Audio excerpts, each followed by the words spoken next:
Guys, সামনে দেখো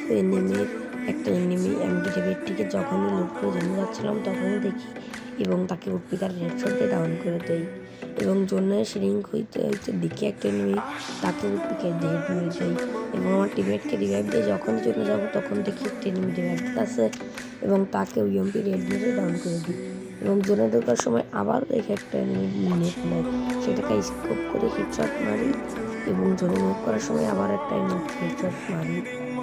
এবং এভাবে আমি জোনে ঢুকি। এখন সামনে দেখো একটা পুরা এনিমির স্কোয়াড, এবার দেখো আমি এদেরকে কিভাবে